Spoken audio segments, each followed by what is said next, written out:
цаг тутмын мэдээ хэлэхэд бэлэн боллоо. Студиэс сэтгүүлч Ариун Зул мэдээллийг танилцуулна. Монгол Ардын намын бүлгийн хуралдаа эхэллээ. Ингэхдээ Монгол Ардын намын бүлгийн дараагаар тогтох сүрэн томилох хэсгийг эцэслэж байна. За Монгол Ардын намын удирдах зөвлөлөө өчигдөр хуралдаж бүлгийн дараагаар улсын хурлын гишүүн тогтох сүрэн томилохоор 100% санал нийцсэн. Улсын хурлах Монгол Ардын намын бүлгийн дарга Хаян Хэрваг бүлгийн гишүүдийнхээ нэгдлийг хангаж чадаагүй гэсэн үндслэлээр удирдах зөвлөл болон бүлгийн хурлаар огцруулсан билээ.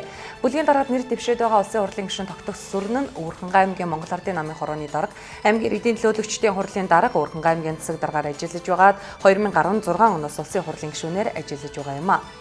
Улсын хурлын гишүүн Хаян Хэрваа өөрийн албан бланк дээрх хөрөлсгөн засгийн газрыг огцруулах бичиг үлдэж, гишүүдээр гарын үсэг зурж байгаа. Засгийн газрын огцруулах бичигт гарын үсэг зурсан гишүүдийн тоо 26 төрсэн тухай Хаян Хэрваа өөрийн цахим хуудсандаа бичсэн байгаа. За гэвч гарын үсгийн тоо 20 хүрээгүй зориуд өсгөж яриад ин гэх мэдээлж байгаа юм а.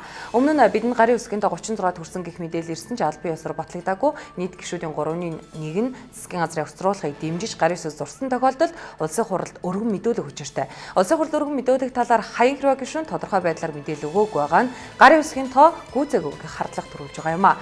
Экстружин мэдээлж байгаагаар гарын үсэг зурсан гишүүдэд Хаян Хэрваа, Ундраа, Амар Заяа, Мөнх Оргил, Инх Амгалан, Оюун Хурал, Бэлэгт, Мөнх Цэцэг, Дэлгэр сайхан, Саран Чимэг, Оюун дээр, Баатар, Бэлэг, Тэмүүлэн, Мөнхбат, Гамболт, Ундрмаа, Батэрдэн нарын гишүүд огцруулах бичигт яг баттай байдлаар гарын үсэг зурсан гэж мэдээлж байгаа юм. За харин ерөнхий сайд авсан Эрдэнэбат гарын үсэг зураагүй байна гэсэн мэдээлэл ирлээ.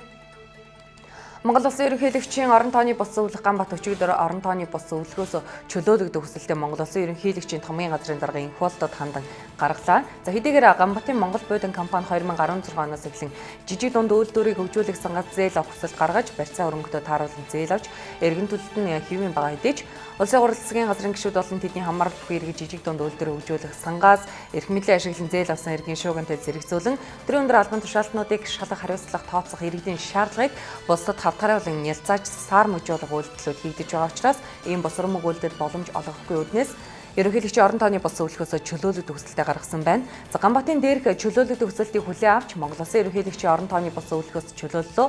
Монгол Улсын ерөнхийлөгчийн орон тооны бус зөвлөх нь ерөнхийлөгчийн томгийн газраас салхи авдаггүй төрийн албан хаагч биш юм а. Өнгөрсөн 10 сарын 25-ны өдөр хангул дүүргийн 15 дахь хорооны нутаг дэвсгэрт байрлах хурд хорооллын KH апартментийн 11 давхраас 22 настай загвар өмсөх чамгэрд нуунаж нас орсон харамслаар гарсан. Урьдчилсан дүгнэлтээр түүний үхэлд гадны нөлөө байхгүй хэмээн цагдаа албаны сурвалж мэдээлж байгаа бол талигаач арга гэрээхний зүгээс охины гадны нөлөөтэй займаа алдсан гэж үзэж байгаа. Тэгвэл талигаачийн шүүх эмнэлгийн дүгнэлт гарч нас орохтой цогтруулах ундааны зүйл хэрэгэлсэн байсан ба за түүний үхэл гадны нөлөө байхгүй гэх дүгнэлт гарсан юм зарим сайтаар мэдээллээ. Харин энэ талаар цагдаагийн ерөнхий газраас тодруулахад өндрөөс өмнөж амнасаа алдсан чигийн шүүх эмнэлгийн дүгнэлт нь гараагүй байна гэсэн мэдээллийг өгсөн юм а. Гүзээцгэнд зүүн нуудаг этгээдийг баривчилснаас хэдхэн хоногийн дараа Австралийн Мельбурн хотод лирээс зүү илэрсэн тухай телевизэн ABC News суваг мэдээлснийг Риа Новицтай гэнэтлэг уламжлалаа. Өмнө нь Австралийн цагдаа Квинсленд мужийн 50 настай оршин суугч эмэгтэйг гүзээлзгэнд зүү нуусан хэрэг сэжиглэн баривчилсан. ABC News телевизийн Breakfast нэвтрүүлгийн нүүр хувирагч Claire Bonser өглөөний цагаа уух үеэр идэж байсан лирээс зүү илэрч заазаар ямар нэгэн явдал учраагүй байна. Тэрээр лир нэг хазаад дахиад хазах гэтэл зүү байсан гэж хэлсэн байна. Bonser тус лирийг Мельбурн хотын Woolworths дэлгүүрээс худалдаа авсан тухай дэлгүүрийн удирдлагад мэдгдлээ. За одоо энэхүү хэрэгт холбогдуулан мөрдөн шалгах ажиллагаа явуулж байгаа юм байна. Өмнө нь Австралийн цагдаа нараа гүзээлзгнээс зүү илэрсэн тохиолдолд хэд хэдэн удаа гарсны дараа мөрдөн шалгах ажиллагаа явуулж эхэлсэн байдаг. Хожим нь зүү алин болон гадал жимснээс илэрч эхэлсэн юм. За Австралийн эрх баригчид энэ хэрэгтэй холбоотой гэмт хэрэгтнийг барихад тусалсан хүнд $70,000 амласан байна. Цаг тутмын мэдээ танилцууллаа. Студиэс сэтгүүлч Ариун Зул ажиллаа. Одоо үргэлжлүүлэн цагаараа мэдээлэл анхаарлаа болно.